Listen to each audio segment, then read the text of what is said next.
Oke, assalamualaikum Bapak. Waalaikumsalam warahmatullahi wabarakatuh. Iya. Maaf Pak mengganggu waktunya sih. Tidak, tidak. Boleh diperkenalkan dulu Pak, namanya siapa? Nama saya Iswayudi Budi Susetia sebagai pimpinan pelaksana kegiatan Pelaksana di kegiatan. YPHC Malang. Di YPHC sudah berapa lama Pak? Saya sudah 12 tahun, mau 13 12 tahun. tahun. Iya. Wah. Selama itu langgeng berarti ya Pak sama YPHC Pak? Alhamdulillah, barokah di sini. Barokah. Kalau di sini niatnya harus ibadah. Harus ibadah. Ibadah. Kalau selama 12 tahun itu kita menilik ke belakang berarti ya? Iya. Itu titik di mana Bapak merasa panggilan untuk mengabdi di YPHC itu gimana Pak? Jadi dulu sebelum bergabung ini kan kebetulan Ibu Endang itu kan kepala wilayah Jawa Timur Pupuk. Saya stafnya dan sering membantu kalau ada keperluan di YPHC Malang ini. Saya sebagai drivernya nyari orang tua anak-anak yang tinggal di sini karena rewel gitu. Bahkan pernah itu dulu dimintai oleh Bapak Ketua Umum itu pagi sampai malam itu harus ketemu rumahnya di Sidoarjo. Sidoarjo Pak? Ternyata sudah meninggal semua, anaknya rewel di sini. Aduh. Rewel. Ya itu dari mulai itu terusan ada kekosongan staf TU, saya diminta untuk bergabung di YPHC. Tapi saran dan dari Bu Endang sebagai pimpinan karena sudah resign dari Pupuk itu 2005, kamu harus niati ibadah bukan cari income di situ. Gitu. Ya itu mulanya. Berarti awalnya dari pria yang sering bantu untuk nganter-nganterin hingga akhirnya menjadi salah satu pengurus di sini ya Pak. Ya seperti itulah. Jadi memang hati nurani. Hati nurani ya Pak benar. Tapi ya harus izin karena saya sudah keluarga, anak 2 waktu itu masih kecil-kecil. Karena di swasta juga gajinya lumayan. Kalau di sini kan diniati ibadah, insya Allah kan ya itu tadi izin istri, restu istri. Ini gajinya sekian di bawah sekali. Karena istilahnya kalau saya mengibarkan di sini tuh 1 kali 5 ya tetap 1. Iya betul. Karena semua itu kan yang ngatur Allah. Tapi kalau dilihat ya Pak, maksudnya dari pihak keluarga ada nggak sih Pak yang pernah bilang ke Bapak kayak ngapain sih di sini kan nggak ada penghasilannya gitu ya Pak? Pernah, dan reaksi Bapak dulu pas itu kayak gimana Pak? Kebetulan di keluarga itu kan dasarnya dari muslim semua, dari keimanan kepada Allah itu kuat. Jadi ya sudahlah, karena tahu saya mulai mahasiswa itu udah sering berusaha di luaran itu. Sepenting ada untuk cantolan untuk masa depan. Jadi pastilah di suatu instansi, tapi di luar tetap bisa berusaha. Jadi nggak ada yang menyibir saya di kamu gabung di sini, karena waktunya dulu itu jam 7:30 sampai jam 7:30. Waktunya kan masih malam. Loh bukan. Pagi. Jadi kan pendek sekali waktu ngabdi di YPHC. Waktu itu. Tapi dulu pas mengabdi di YPHC ada sampingan nggak Pak untuk kerja gitu? Dulu karena saya mulai mahasiswa sudah ingin berusaha ya ada dari dulu warnet. Usaha warnet dulu Pak? Usaha warnet, terusan counter HP, terusan pulsa itu juga lumayan ramai juga. Akhirnya saya alihkan ke adik untuk mengelola itu, bisa sampai sekarang itu ya masih tinggal pembayaran ini PLN, PDAM itu sekarang. Iya. Karena kan sudah online, serba online. Itu semua. Tapi masih ramai Pak? Untuk warnetnya, untuk counter pulsanya? Warnetnya saya wariskan ke ponakan karena waktu itu kan ponakan juga baru masuk kuliah ya. Iya. Nyambi karena saya kan sudah kerja dulu di Pupuk. Terus kan setelah resign gabung sini usaha sama Bu Endang itu bunga. Maksudnya bunga yang rame-ramenya dulu. Kerjasama sama Bu Endang itu. Iya, berarti perjalanannya lumayan jauh ya Pak untuk akhirnya sampai ke sini. Iya. Jadi warnet, Pulsa akhirnya terpanggil untuk mengabdi secara penuh di YPAC. Di YPAC. Samping itu kalau kita minta ke Allah itu mintanya jangan ke tetangga, ke saudara tapi di malam itu yang hening itu insya Allah akan terkabul loh. Benar. Itu sudah saya alami ya, saya kerja di swasta itu kan cukup lama juga ganti perusahaan. Tapi yang barokah ya di sini. Yang merasakan barokah, tenang, ibadah enak, terusan diberikan kesehatan, keluarga juga nyaman meskipun kalau hitung-hitungannya tadi 1 kali 5 tetap 1. Tapi kalau bisa dinalar dengan akal. Kalau untuk melayani ada aja jalannya ya Pak ya? Pasti. Allah itu Maha Kaya, tidak tidur. Nah, itu. Kalau untuk anak-anak di sini Pak, itu ada yang menitipkan atau dari pihak mana terus tiba-tiba YPAC menyanggupi untuk membantu atau gimana Pak? Awal saya masuk ke sini itu dulu ya belum tertib, secara administrasi belum tertib. Asal ada yang nitipkan atas nama orang tua, itu diterima. Awal dulu saya tahun 2011 gabung di sini. Sebelumnya ya, identitas anak-anak itu banyak yang nggak diketahui ya, nggak diketahui. Bahkan ada yang ditinggal dan meninggal di sini tuh ya ada juga ya. Jadi tahun 2013 kepemimpinan Bu Endang itu semua mulai ditertibkan. Saya sudah mulai diangkat jadi KTU dulu. Saya menggantikan beliaunya sudah pensiun, saya diangkat pelan-pelan ditata. Karena kan sudah sepaham di perusahaan itu, udah lama, jadi pelan-pelan ditata. Dulu di sini seperti rumah sakit. Banyak banget berarti ya Pak? Ya banyak, terusan joglonya seperti ini, rumah sakit. Kalau masuk rumah sakit kan singup. Nah itu ruangannya.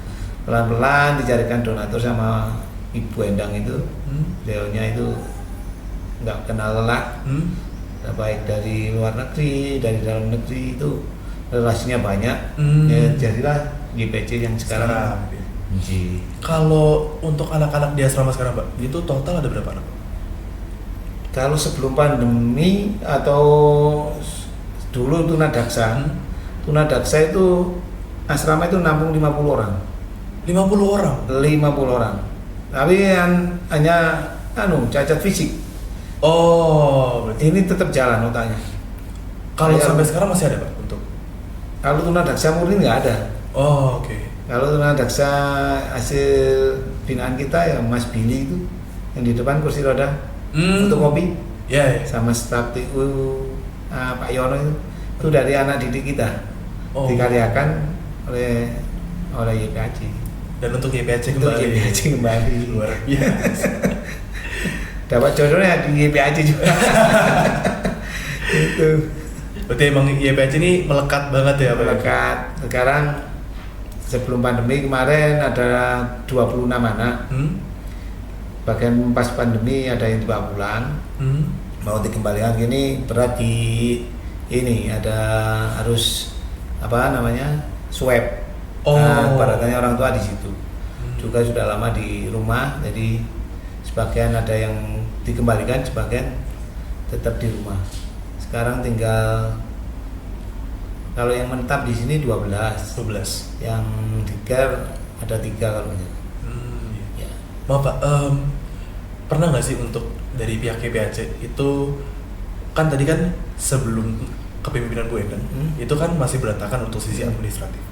Setelah kepemimpinan Bu Endang pernah ada nggak sih Pak untuk anak-anak yang ditolak oleh YPAC karena ketidakjelasan mungkin dari identitasnya atau dari latar belakangnya Pak?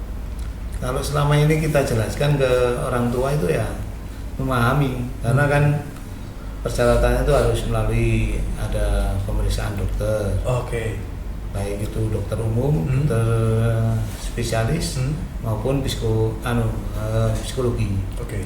Tapi ya ada yang kalau ditolak itu umurnya udah nggak memenuhi syarat karena di sini kan Iya. 5 sampai 14 itu baru bisa dibina karena namanya Yayasan Pembinaan Anak Cacat.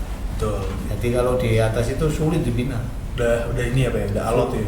Sudah terbiasa dengan perilaku sehari-hari. Jadi Oh. diarahkan tuh sulit. Rata-rata anak masuk di PAC ini kan nggak bisa makan, Betul. nggak bisa mandi, pakai baju juga kesulitan. Sulit. Kalau di sini kan disiplin. Jadi mulai bangun tidur sampai mau tidur itu ada waktunya sendiri. Diajarkan untuk disiplin. Diajarkan untuk disiplin. Waktunya makan 3 kali ya tepat waktu. Iya. Menunya juga beda-beda. Berarti untuk di sini ada yang tukang masak ini berarti, Pak? Ada juru masak. Ada juru masak. Juru masak dulu ada sendiri juru masaknya.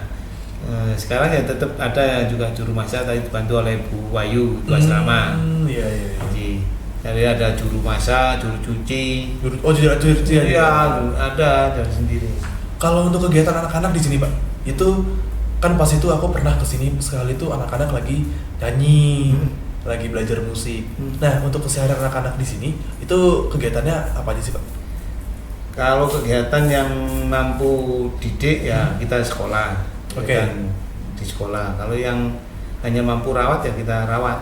Oh, dirawat aja. Iya, ada anak 3 ini yang dirawat, mampu rawat karena nggak bisa disekolahkan.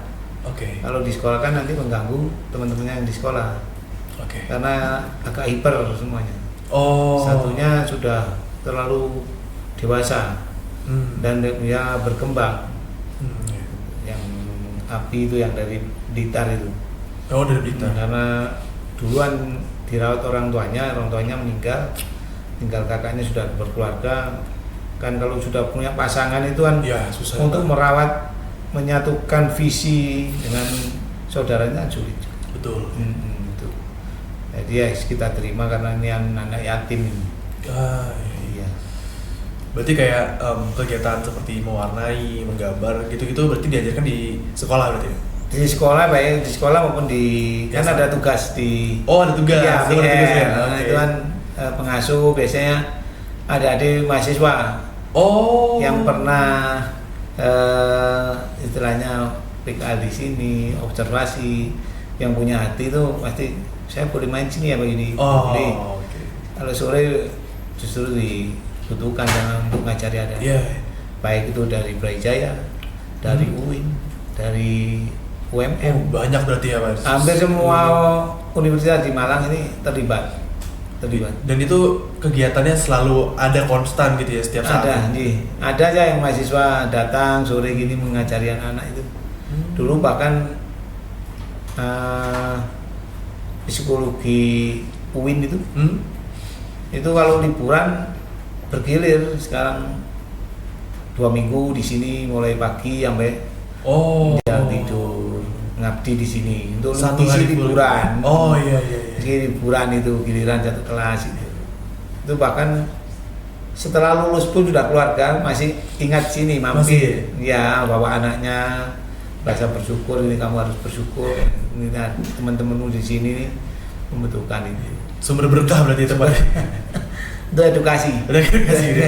Kalau punya keluarga yang nakal-nakal bawa sini itu edukasi. Oh iya. Biar anaknya kapok ya, Pak. Bukan, dia punya empati. Saya bersyukur saya sudah punya keluarga yang orang tua diperhatikan. Kalau di sini kan membawa diri sendiri sulit, tidak diperhatikan orang tua. Belum tentu 1 tahun dikunjungi orang tua anak di sini. Kalau terenyuh nanti lihat mau lebaran itu, kalau pas sepi itu. Kapan saya dijemput? Nah, ngomong-ngomong soal hati anak-anak di sini, Pak. Iya. Ada nggak sih, Pak, anak yang pernah curhat gitu ya atau mencurahkan isi hatinya? Kenapa sih aku begini? Atau kenapa sih orang tua aku nggak datang? Gitu-gitu ada pernah nggak sih, Pak? Dulu almarhum Waldi itu kalau pas mau lebaran kan banyak yang muslim, terus dia ditelantarkan oleh keluarganya sampai meninggal itu juga saya makamkan di Bulu itu, karena dia non muslim. Oh. Jadi ya itu terenyuh kapan orang tua saya mengambil saya. kalau curhat hampir semua anak sini kan bicaranya nggak Iya. lancar. Jadi ya kita lihat dengan perilakunya dia. Perilaku ya? Perasaan Iya, selalu cari perhatian itu. Kadang pas rewel itu kan kangen sebetulnya, kangen. Wah, iya gitu ya. Jadi pengasuh di sini udah paham, oh ini kangen ini.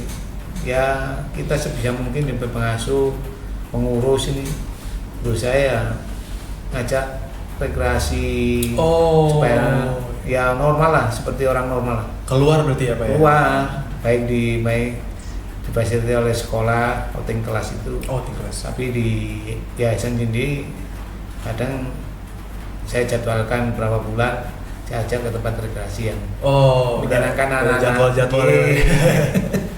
Itu pun dari donatur banyak kan.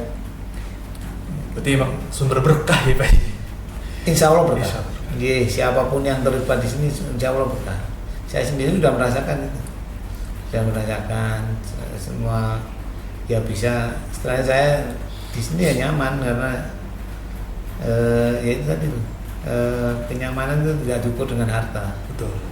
Bisa kesehatan anak, diberi kemudahan kelancaran sekolah, itu urusan kita membutuhkan sesuatu itu Allah yang mencukupi. Itu pelajaran hidup. Ya teman-teman jangan lupa ya. Tetap selalu berkah, barokah. Iya, kalau di sini insya Allah nanti dapat imbasnya lah. Betul. Mungkin untuk closing statement nih Pak, ada nggak harapan mungkin untuk anak-anak GPAC atau untuk GPAC itu sendiri, atau untuk Bapak mungkin sendiri?